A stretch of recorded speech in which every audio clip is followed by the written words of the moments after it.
تو یہ ختم ہو جاتا ہے، فلاں چیز کھائی جائے تو ختم ہو جاتا ہے، فلاں چیز کھائی جائے تو ختم ہو جاتا ہے۔ بعد میں پتہ چلا کہ ایسا کچھ بھی نہیں ہے۔ تو کرتے کرتے میڈیکل لائن سے اس پوائنٹ پہ بات پہنچی کہ آپ اپنے ہاتھ دھوئیں، آپ گرم پانی پئیں، غرارے کریں اور اپنے ناک میں گرم پانی چڑھائیں، اس طرح آنکھوں پر گرم پانی کے چھینٹے ماریں اور اپنے ہاتھوں کو دھوئیں اور اس طرح کا اہتمام کریں، بار بار یہ عمل دہراتے رہیں تو یہ انشاءاللہ ختم ہو جاتا ہے۔ تو بالکل ایسے ہی دینی لائن کے اندر بھی جب ہم دیکھتے ہیں، الحمدللہ بہت سارے علماء، بہت سارے مشائخ، بہت سارے محدثین، بہت سارے شیوخ الحدیث الحمدللہ وہ اس پہ رہنمائی دے چکے ہیں، لیکن ساتھ ساتھ ایسی چیزیں بھی مشہور ہو گئی ہیں جن کے اندر کوئی حقیقت نہیں ہے۔ ان میں سے ایک چیز یہ ہے کہ جی رات کو 10 بجے اذانیں دی جائیں، اپنے گھروں کی چھتوں کے اوپر چڑھ کر ہر کوئی اذانیں دے، تو لہٰذا یہ وبا ختم ہو جائے گی۔ اور ساتھ ساتھ بعض لوگوں کی پوسٹیں بھی، بعض علماء کی طرف منسوب پوسٹیں بھی بنائی گئی ہیں، اور یہ بھی ساتھ لکھا گیا ہے کہ یہ رسول اللہ صلی اللہ علیہ وسلم کا فرمان ہے۔ دیکھیں، جب ہم کوئی بات رسول اللہ صلی اللہ علیہ وسلم کی طرف منسوب کرتے ہیں تو پھر معاملہ اس طرح کا نہیں ہوتا جیسے عام بندے کی طرف منسوب کیا گیا ہے، کیونکہ نبی اکرم صلی اللہ علیہ وسلم کا ہر امتی جب آپ کی بات کو سنتا ہے تو اس کو جتنی اہمیت دیتا ہے، اس کو جتنا مقام اور مرتبہ دیتا ہے اور ایسے حالات میں اس پر عمل کی بھی کوشش کرتا ہے، وہ عام آدمی کے لیے نہیں ہوتی۔ تو دیکھتے ہیں کہ یہ جو اذان والا مسئلہ ہے، اس میں جو بات کی جا رہی ہے اس کے اندر کتنی صداقت ہے اور کیا حقیقت ہے۔ دیکھیے، نبی اکرم صلی اللہ علیہ وآلہ وسلم سے کسی بھی صحیح حدیث میں یہ بات ثابت نہیں ہوتی کہ کسی علاقے پر وبا اترے یا کوئی بیماری آئے تو اذانیں پڑھی جائیں، یا پھر کوئی مصیبت آ جائے، دشمن کے آنے کا خوف ہو تو اذانیں دی جائیں۔ ایسی کوئی بھی رہنمائی کسی صحیح حدیث سے نبی اکرم صلی اللہ علیہ وآلہ وسلم سے نہیں ملتی ہے۔ اس معاملے میں یہ سوشل میڈیا کے اوپر بعض فتاوی جات کے ساتھ جو 2-3 روایات ذکر کی جا رہی ہیں، ان کا تذکرہ پہلے کرتے ہیں۔ سب سے پہلے طبرانی کی ایک روایت ذکر کی جا رہی ہے، جس میں ہے کہ رسول اللہ صلی اللہ علیہ وسلم نے فرمایا کہ جس قوم کے اوپر عذاب نازل ہو، کوئی وبا نازل ہو، اس بستی کے لوگ، اس قریہ کے لوگ اگر اذان دے دیں تو وہ وبا ختم ہو جاتی ہے۔ اور یہ طبرانی کی روایت ہے۔ یہ روایت بالکل یعنی نبی اکرم صلی اللہ علیہ وسلم تک اس کی سند نہیں پہنچتی ہے، ضعیف ترین روایت ہے اور اس کی کوئی حقیقت نہیں ہے۔ نبی اکرم صلی اللہ علیہ وسلم سے ایسی کوئی بات ثابت نہیں ہے کہ جس بستی پر کوئی وبا نازل ہو وہاں اذان دی جائے تو وہ وبا ختم ہو جاتی ہے۔ نبی اکرم صلی اللہ علیہ وسلم سے کسی بھی صحیح سند کے ساتھ یہ بات ثابت نہیں۔ طبرانی کی یہ روایت جو ہے، اس کو قدیم محدثین نے بھی اور موجودہ دور کے محدثین نے بھی، جو محققین علماء کرام ہیں، محدثین ہیں وقت کے، انہوں نے اسے ضعیف ترین روایت کہا ہے، جن میں سب سے بڑا نام شیخ البانی رحمۃ اللہ علیہ کا ہے۔ دیگر بھی کئی لوگوں نے اس روایت کو ضعیف ترین روایت کہا ہے، لہذا اس پر عمل کرنے کا کوئی فائدہ نہیں ہے۔ جب یہ ثابت نہیں ہے تو اس پہ عمل بھی نہیں ہو سکتا ہے۔ دوسرے نمبر پر ایک روایت پیش کی جا رہی ہے مصنف ابن ابی شیبہ کے حوالے سے۔ اس میں یہ کہا گیا ہے کہ رسول اللہ صلی اللہ علیہ وسلم نے فرمایا، جب کسی قوم پر وبا نازل ہوتی ہے تو اس دن اذان دے دی جائے تو وہ وبا وہاں سے اس دن کے لیے ختم ہو جاتی ہے، اور اگر وہ لوگ رات کو اذان دیں تو رات سے یہ وبا رات بھر کے لیے ختم ہو جاتی ہے۔ مصنف ابن ابی شیبہ کے حوالے سے یہ روایت نقل کی گئی ہے، لیکن یہ روایت بھی ثابت نہیں ہے۔ نبی اکرم صلی اللہ علیہ وسلم تک اس کی سند صحیح ثابت نہیں ہے۔ اس کو بھی محدثین نے اس کی حقیقت بھی کھول کر رکھ دی ہے کہ یہ ضعیف ترین روایت ہے، نبی اکرم صلی اللہ علیہ وسلم سے ایسا کچھ بھی ثابت نہیں ہے۔ تیسرے نمبر پر ایک اور روایت ذکر کی جاتی ہے الاصابہ فی تمییز الصحابہ اور کنز الاموال کے حوالے سے کہ جب سیدنا آدم علیہ الصلوۃ والسلام دنیا میں اترے تو ان کو بہت وحشت محسوس ہو رہی تھی، تو پھر جبرائیل علیہ الصلوۃ والسلام آسمانوں سے نازل ہوئے اور انہوں نے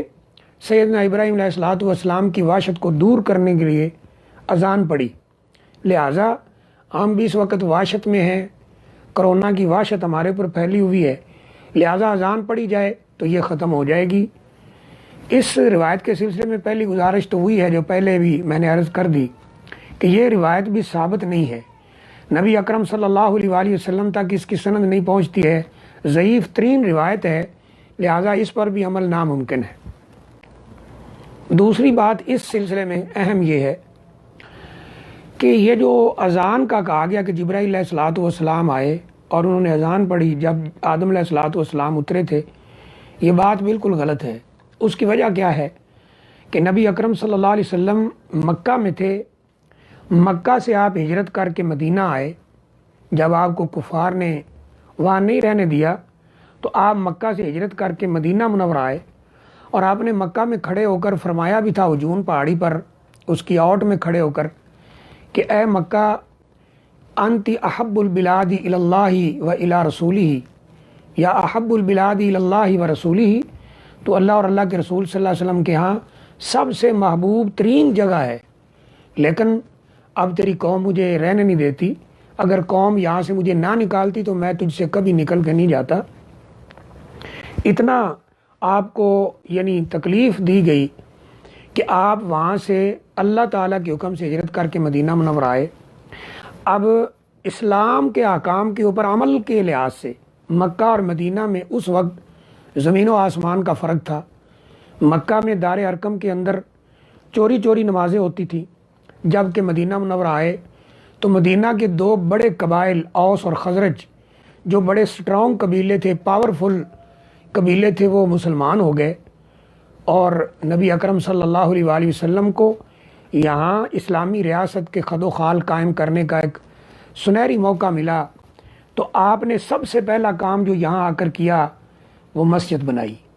پہلے آپ قباء میں چند دن ٹھہرے، وہاں بھی مسجد بنائی، پھر آپ مدینہ منورہ تشریف لائے تو وہاں بھی مسجد بنائی، جسے آج مسجد نبوی کہا جاتا ہے۔ پھر آپ نے مشورہ کیا کہ لوگوں کو نماز کے لیے کیسے اکٹھا کیا جائے، تو کسی نے کہا کہ جب نماز کا وقت ہو تو آگ کا الاؤ اس طرح اوپر روشن کیا جائے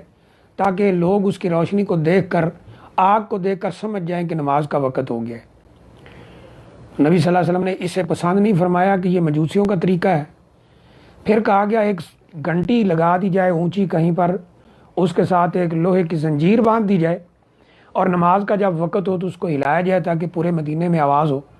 نبی صلی اللہ علیہ وسلم نے اس کو بھی پسند نہیں فرمایا کہ یہ عیسائیوں کا طریقہ کار ہے۔ پھر یہ مشورہ دیا گیا کہ ایک ناقوس بجایا جائے، یعنی ایک آلہ لے کر اس میں پھونکا جائے، تو نبی صلی اللہ علیہ وسلم نے اس کو بھی پسند نہیں فرمایا کہ یہودی ایسے کرتے ہیں، کیونکہ جہاں پر آپ کو حکم نہیں دیا گیا تو آپ کی یہی کوشش رہتی تھی کہ ان لوگوں کے ساتھ مشابہت نہ ہو۔ من تشبہ بقوم فہو منہم کے بھی الفاظ حدیث شریف میں ملتے ہیں۔ بہرحال آپ نے ان کی مشابہت کی وجہ سے اس کو پسند نہیں کیا۔ پھر یہ فیصلہ ہوا کہ جب اذان یا نماز کا وقت ہوا کرے تو سیدنا بلال رضی اللہ تعالیٰ عنہ وہ مدینہ کی گلیوں میں جائیں اور الصلاۃ جامعۃ ان کے الفاظ وہ بولیں تاکہ لوگ اکٹھے ہو جائیں۔ کچھ دن ایسے چلا تو سیدنا عبداللہ بن زید رضی اللہ تعالیٰ عنہ وہ سوئے ہوئے تھے، ان کو خواب آیا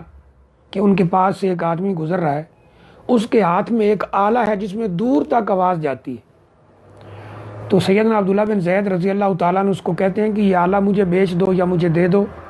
تاکہ ہم اسے لوگوں کو نماز کے لیے اکٹھا کرنے کے لیے استعمال کریں۔ تو اس نے آگے سے کہا میں تمہیں اس سے بہتر الفاظ بتاتا ہوں، تم نماز کے لیے وہ استعمال کرو۔ تو پوری اذان اس نے پڑھ کر سنائی۔ یہ خواب میں نظر آنے والا محدثین نے لکھا اللہ کا فرشتہ تھا۔ بہرحال سیدنا عبداللہ بن زید رضی اللہ تعالیٰ عنہ انہوں نے یہ خواب نبی اکرم صلی اللہ علیہ وسلم کی خدمت میں آ کر پیش کیا، ان کو سنایا، عرض کیا کہ میں سویا ہوا تھا، اس طرح مجھے خواب آیا ہے اور یہ الفاظ مجھے سکھائے گئے ہیں۔ نبی اکرم صلی اللہ علیہ وسلم نے جب یہ بات سنی، آپ کا چہرہ خوشی سے چمکنے لگ گیا۔ آپ نے فرمایا کہ آپ حضرت بلال رضی اللہ تعالیٰ عنہ کے ساتھ کھڑے ہو جاؤ اور اذان کا ایک ایک کلمہ انہیں بتاتے رہو اور وہ آگے لوگوں کو سناتے رہیں گے اونچی آواز کے ساتھ۔ تو اس کا مطلب ہے اذان کی ابتدا مدینہ منورہ سے ہوئی ہے اور وہ خواب میں دکھائی گئی ہے، اور وہ خواب جب نبی صلی اللہ علیہ وسلم پر پیش کیا گیا اور آپ نے ان الفاظ کو لے لیا تو یہ ایک مرفوع حدیث کے حکم میں آ کر اذان کا اجرا نبی کریم صلی اللہ علیہ وسلم نے مدینہ میں کیا ہے۔ اور یہ روایت ہے، وہ حدیث ہے جو تقریباً حدیث کی ہر کتاب میں موجود ہے، جہاں ابواب الصلاۃ اور اس طرح ابواب الطہارہ، ابواب الصیام یہ موجود ہیں، روزوں کے احکام، نماز کے احکام، تو وہاں یہ اذان بھی موجود ہے اور وہاں یہ بھی موجود ہے کہ یہ اللہ اکبر سے شروع ہوئی اور لا الہ الا اللہ پہ ختم ہوئی اور مدینہ منورہ میں ہوئی اور نبی صلی اللہ علیہ وسلم کے حکم سے شروع ہوئی، اور یہ خواب سن کر آپ نے پسند کیا اور اس کو جاری کر دیا۔ جب یہ الفاظ سیدنا بلال رضی اللہ تعالیٰ عنہ نے اونچی آواز کے ساتھ بولے تو سیدنا عمر فاروق رضی اللہ تعالیٰ عنہ دوڑ کر آئے اور نبی کریم صلی اللہ علیہ وسلم سے عرض کیا کہ یہ الفاظ جو پڑھے جا رہے ہیں، حضرت بلال رضی اللہ تعالیٰ عنہ سنا رہے ہیں، یہ کہاں سے لیے گئے ہیں؟ تو نبی کریم صلی اللہ علیہ وسلم نے ساری بات بیان فرما دی کہ اس طرح سیدنا عبداللہ بن زید رضی اللہ تعالیٰ عنہ کا نام لیا کہ ان کو خواب آیا ہے۔ تو سیدنا عمر فاروق رضی اللہ تعالیٰ عنہ کہنے لگے کہ یہی الفاظ میں نے بھی خواب میں دیکھے۔ تو نبی کریم صلی اللہ علیہ وسلم نے اللہ کا شکر ادا کیا کہ اب تو معاملہ جو ہے وہ اور پکا ہو گیا ہے، ہم نماز کے لیے یہی الفاظ استعمال کیا کریں گے تاکہ لوگ اکٹھے ہو جائیں۔ اور اس میں باقاعدہ طور پر اگر ہم غور کریں، پہلے اللہ تعالیٰ کی کبریائی اور بڑائی ہے کہ اللہ سب سے بڑا ہے، ہر کام چھوڑ چھاڑ کے مسجد میں آ جاؤ۔ نبی کریم صلی اللہ علیہ وسلم کی رسالت کی گواہی ہے، اور یعنی طریقہ ہم ان کا استعمال کریں گے، اور پھر نماز کی طرف آ جاؤ، کامیابی کی طرف آ جاؤ، پھر آخر میں اللہ کی بڑائی اور اللہ کی حمد و ثنا ہے۔ تو یہ تو مدینہ سے شروع ہوئی اذان، نہ کہ حضرت آدم علیہ الصلوۃ والسلام کو جبرائیل نے سنائی تھی۔ اگر سنائی ہوتی تو نبی اکرم صلی اللہ علیہ وسلم اسی کو یہاں بھی جاری کر دیتے، پھر یہ مشورے نہ ہوتے کہ نماز کے لیے لوگوں کو کیسے اکٹھا کیا جائے۔ تو یہ روایت بھی ثابت نہیں ہے۔ اسی طرح جب آدم علیہ الصلوۃ والسلام اترے ہیں تو ان کے ساتھ اماں حوا علیہ السلام بھی اتری ہیں۔ یہ نہیں ہے کہ وہ اکیلے تھے اور وحشت محسوس کر رہے تھے، ایسا نہیں ہے۔ تو بہرحال یہ روایت بھی ثابت نہیں ہوتی، اور تھوڑا سا تاریخی حوالے سے بھی دیکھا جائے تو یہ بات ثابت نہیں ہے، کیونکہ اذان مدینہ سے شروع ہوئی۔ ایک اور روایت پیش کی جاتی ہے کہ سیدنا علی رضی اللہ تعالیٰ عنہ بیمار تھے، ان کی طبیعت خراب تھی، تو نبی اکرم صلی اللہ علیہ وسلم نے ان کے کان میں اذان کہی تو وہ ٹھیک ہو گئے، اور آپ نے فرمایا کہ جو بھی مریض ہو اس کے کان میں اذان دی جائے تو وہ ٹھیک ہو جائے گا۔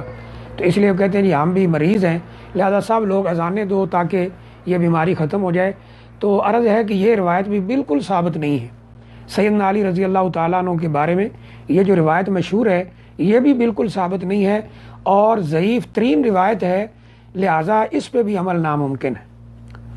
تو یہ تو ان چار جو روایات عام طور پہ پیش کی جا رہی ہیں ان کی حقیقت ہے، ان کے اندر کیا ضعف ہے، کیوں ضعیف ترین ہے، یہ ایک الگ بحث ہے۔ محدثین نے اور محققین علماء نے اپنی کتابوں کے اندر ان کی پوری وضاحت فرما دی ہے، وہاں ان کی مزید تفصیل دیکھی جا سکتی ہے۔ اس سلسلے میں ایک اور اہم بات جو عرض کرنے کے قابل ہے وہ یہ ہے کہ نبی اکرم صلی اللہ علیہ وسلم کے دور میں بھی قحط وغیرہ پڑا اور بعض علاقوں میں طاعون بھی پھیلا، اور سیدنا عمر فاروق رضی اللہ تعالیٰ عنہ کے دور میں تو ایسا طاعون پھیلا تھا، طاعون امواس کے نام سے، جہاں ہزاروں لوگ اس کا لقمہ اجل بن گئے تھے اس بیماری کی وجہ سے۔ لیکن آپ تاریخ کے حوالے چھان مارے، حدیث شریف کے حوالے چھان مارے، آپ کو کہیں نہیں ملے گا کہ نبی صلی اللہ علیہ وسلم نے طاعون کو ختم کرانے کے لیے اذان کا فرمایا ہو یا اذان کا حکم دیا ہو، یا قحط سالی کو ختم کرنے کے لیے اذان کا حکم دیا ہو، یا عمر فاروق رضی اللہ تعالیٰ عنہ کے دور میں قحط بھی پڑا، طاعون امواس بھی شام میں پھیلا، لیکن کسی کو حکم نہیں دیا گیا کہ وہ اذانیں پڑھیں. تو یہ بات دلیل ہے کہ وبا کو ختم کرنے کے لیے اذان پڑھنے کی کوئی حقیقت نہیں ہے. آپ نے مشہور واقعہ سنا ہے، نبی کریم صلی اللہ علیہ وسلم خطبہ ارشاد فرما رہے تھے، شدید گرمی تھی، بارش رکی ہوئی تھی، اور جو وہاں مدینہ منورہ کے زراعت کا جو چھوٹا موٹا سسٹم تھا، کھجورے وغیرہ یہ وہ چھوٹا موٹا، وہ بھی متاثر ہو رہا تھا، جانور بھی متاثر ہو رہے تھے. تو ایک آدمی، حدیث میں ہے کہ داخل من وسط الباب، مسجد کے درمیانے دروازے سے داخل ہوتا ہے. رسول اللہ صلی اللہ علیہ وسلم خطبہ ارشاد فرما رہے ہیں اور وہ کہتا ہے، یا رسول اللہ صلی اللہ علیہ وسلم دیکھیں کہ ہلاکت الاموال، مال مویشی مار رہے ہیں گرمی سے، ون قطعت السبل، رستے گرمی سے کٹ گئے ہیں، کوئی باہر نکلنے کے لیے تیار نہیں ہے. تو آپ اللہ سے دعا کریں کہ اللہ تعالیٰ ہمارے اوپر بارش نازل کر دے. تو سیدنا انس رضی اللہ تعالیٰ عنہ فرماتے ہیں، نبی صلی اللہ علیہ وسلم نے اپنے ہاتھ بلند فرمائے اور دعا کی، اللہم اسقنا اللہم اسقنا، اور بھی دعا کے الفاظ موجود ہیں. آپ نے وہ دعا فرمائی تو کہتے ہیں کہ بادل کا کوئی ٹکڑا بھی نہیں تھا. اچانک ہم نے دیکھا کہ بادل ایک کمان کی طرح پھیلتا ہوا آیا اور مدینہ کے اوپر پھیل گیا اور بارش نازل ہونا شروع ہو گئی، حتیٰ کہ ہم بارش کے اندر چل کر واپس گھروں کو گئے. اور یہ بارش اتنی ہوئی کہ اگلا جمعہ آ گیا لیکن بارش بند نہیں ہوئی. یہی آدمی پھر درمیان والے دروازے سے داخل ہوا اور کہتا ہے کہ یا رسول اللہ صلی اللہ علیہ وسلم، اب یہ حالت ہو گئی ہے کہ ان ہدمت البیوت، پانی سے گھر گرنے لگ گئے ہیں، ون قطعت السبل، پانی سے رستے کٹ گئے ہیں، وہلاکت الاموال، اور مال مویشی مرنے لگ گئے ہیں. اللہ سے دعا فرمائیں کہ یہ بارش ختم کر دے. اللہ تعالیٰ کے پیغمبر علیہ الصلاۃ والسلام،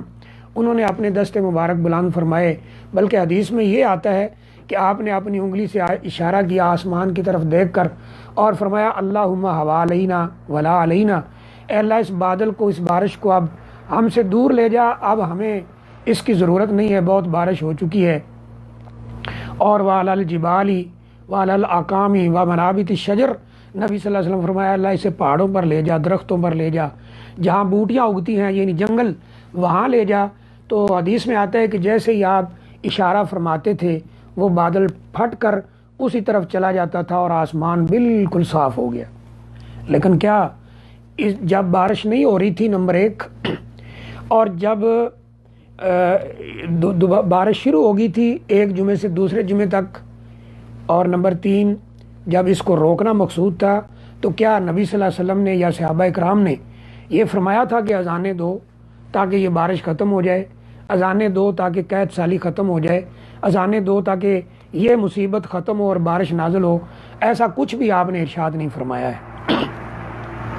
اس سلسلے میں ایک اہم بات یہ ہے کہ جو ایک دو حدیث پیش کی گئی ہیں ان میں تو یہ ہے کہ دن کو اذان دو، اگر ہم ان کو صحیح بھی مان لیں تو دن کو ختم ہوگی، رات کو دو تو وبا رات کو ختم ہوگی. یہاں رات کو تو اذانیں دی جا رہی ہیں، دن کو ان کا اہتمام نہیں کیا جا رہا، یعنی ان بھائیوں کے کہنے کے مطابق. تو یہ اس حدیث پہ بھی عمل نہیں ہو رہا، یعنی بڑے تعجب کی بات ہے. ایک اور اہم نقطہ یہ ہے کہ نبی اکرم صلی اللہ علیہ وسلم نے اپنے فرامین میں بے شمار جگہ پر، اور اللہ تعالیٰ نے قرآن مجید میں کم از کم 600 مقامات پر نماز کا حکم دیا ہے، یا نماز کے انعامات ذکر کیے ہیں، یا نماز چھوڑنے والوں کا انجام اور ان کے عذاب ذکر کیے ہیں. تو اس کا تو اہتمام قوم کرنے کے لیے تیار نہیں ہے، اور اذانیں دی جا رہی ہیں، اذانیں دے کر بھاگ جاتے ہیں اور نماز کا کوئی اہتمام نہیں. اذان وہ جو نماز کے لیے تھی، نماز کے بلانے کے لیے تھی، اذانیں تو دے دیں لیکن نماز کا کوئی فکر نہیں ہے. علامہ اقبال جب دنیا میں تھے تو ایک واقعہ لاہور میں ہوا تھا، جب شاید ہندوؤں کا یا عیسائیوں کا اور مسلمانوں کا جھگڑا تھا کہ یہاں مسجد بنے گی کہ مندر بنے گا یا کوئی گرجا گھر بنے گا، اس طرح کا مسئلہ تھا. تو مسلمانوں نے راتوں رات مسجد بنا دی. تو علامہ اقبال نے دیکھا مسجد کو تو بڑا پیارا شعر کہا کہ مسجد تو بنا دی شب بھر میں، ایمان کی حرارت والوں نے، من اپنا پرانا پاپی ہے برسوں سے نمازی بن نہ سکا. کہ مسجد تو بنا دی لیکن نمازی بننے کے لیے تیار نہیں ہے. تو یہ بڑی عجیب حالت ہے. یہاں بھی مسئلہ ایسے ہی ہے کہ اذانیں تو دیتے ہر رات کو 10 بجے اذانیں دے، ساری قوم چھتوں پہ چڑھ جائے اور اذانیں دے، لیکن نمازی کتنے ہیں وہ ان اذانیں دینے والوں سے ہی پرسنٹیج نکالا جائے تو چند پرسنٹیج باقی رہے گا۔ ایک رپورٹ کافی دیر پہلے آئی تھی کہ یعنی ہمارے ملک کے اندر چند فیصد لوگ ہیں جو پکے نمازی ہیں، تو یہ سن کر بڑا افسوس ہوا۔ حالانکہ العہد بیننا و بینہم ترک الصلاۃ، آپ نے فرمایا تھا ہمارے اور کافروں کے درمیان اگر فرق ہے تو وہ نماز کا ہے۔ یہ ہو ہی نہیں سکتا کہ مسلمان ہو اور نماز نہ پڑھے۔ تارک صلاۃ، نماز کو بالکل چھوڑ دینے والا اور اس کی پرواہ نہ کرنے والا، وہ کبھی بھی مسلمان نہیں ہو سکتا۔ تو نماز کا اہتمام کرنا تھا، نہ کہ چھتوں پر چڑھ کر اذانوں کا اہتمام کرنا تھا۔ ایک اور اہم نقطہ اور اس میں یہ ہے کہ آج یہ جو ہماری حالت ہوگی ہے وہ خود ہمارے اپنے ہاتھوں کی کمائی ہے، یہ اللہ کی طرف سے آزمائش ہے، یہ کرونا جو آیا ہے، اور اللہ تعالی ہم سب کو محفوظ فرمائے۔ اس سے نکلنے کا ایک ہی حل ہے کہ ہم انفرادی طور پر بھی، اجتماعی طور پر بھی اور حکومتی سطح پر بھی اللہ تعالیٰ کی طرف رجوع کریں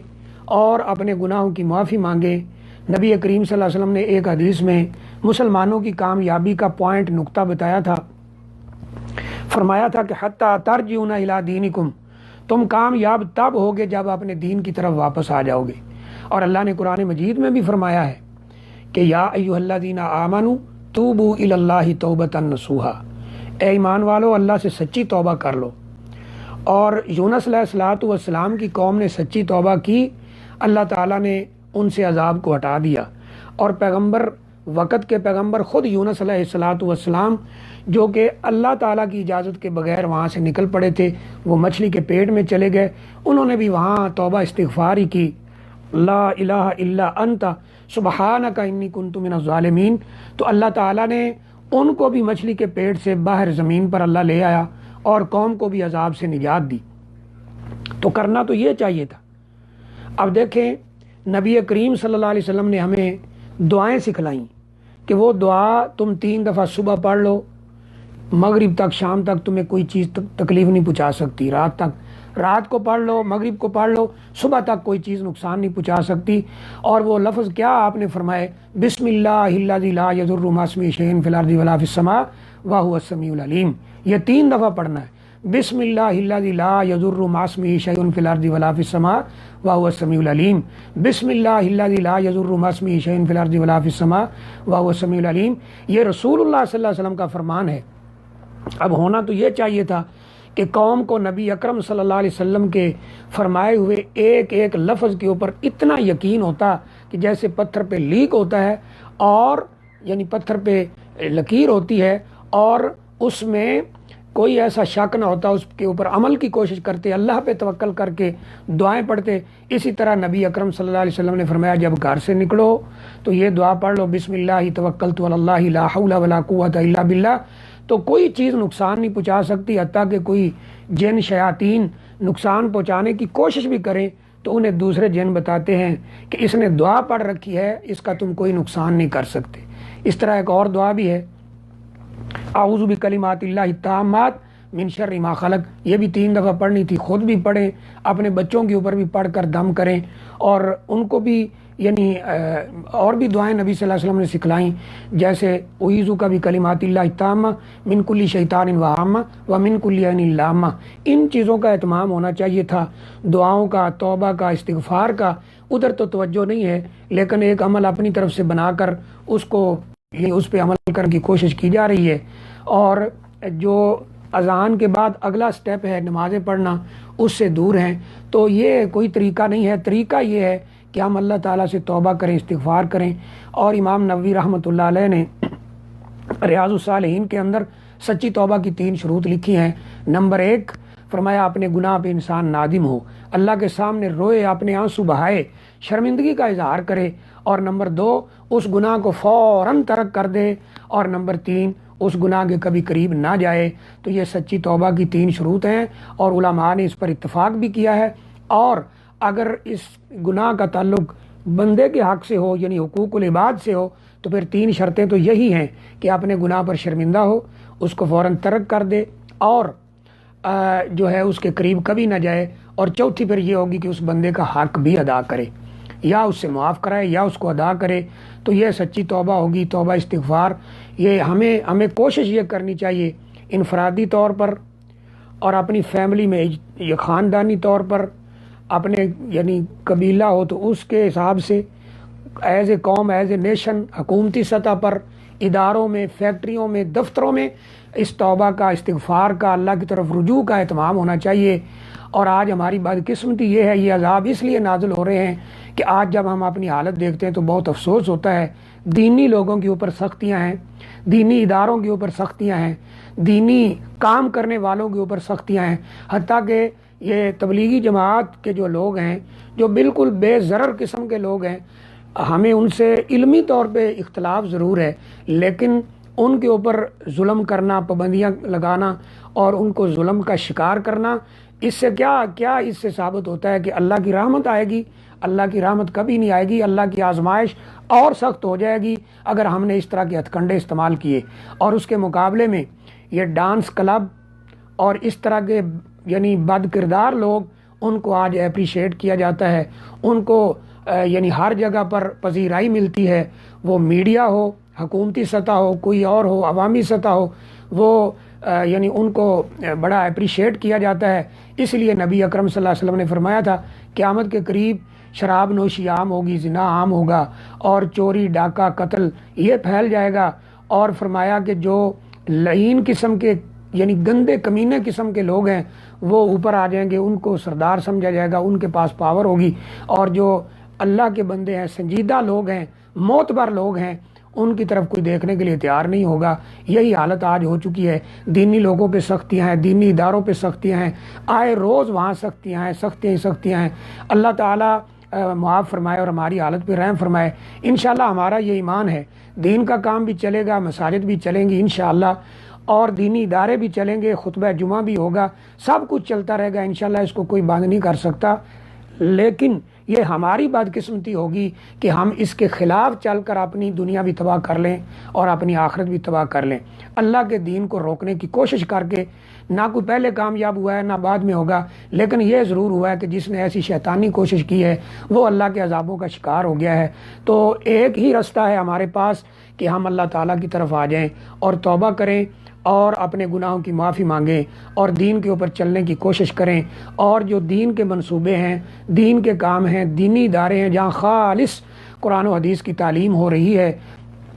ہاں یہ ممکن ہے بعض جگہ پہ ایسا نہ ہو، لیکن ہر یعنی ادارہ ایسا نہیں۔ الحمدللہ کتاب و سنت کی خالص تعلیم کے ادارے بھی کام کر رہے ہیں، مشائخ اور شیوخ الحدیث یہ کام کر رہے ہیں، ان کی حوصلہ افزائی کی جائے، نہ کہ ان کے خلاف منصوبے بنائے جائیں، تو انشاءاللہ اس بیماری سے ہماری جان چھوٹ سکتی ہے۔ اللہ تعالیٰ سے دعا ہے کہ اللہ تعالیٰ ہمیں عمل کرنے کی توفیق عطا فرمائے، اللہ ہمارے حال پہ رحم فرمائے، اللہ تمام مسلمانوں کی حفاظت فرمائے، اور اللہ تعالیٰ حرمین شریفین کی حفاظت فرمائے، اللہ تعالیٰ حرمین شریفین کی اور مساجد کی رونق دوبارہ بحال فرمائے، اور اللہ تعالیٰ ہماری کوششوں کو بھی قبول فرمائے، اللہ تعالیٰ ہمارے لیے یہ ساری چیزیں ذخیرہ آخرت بنائے، اور اللہ عمل کی توفیق عطا فرمائے۔ وآخر دعوانا الحمدللہ رب العالمین۔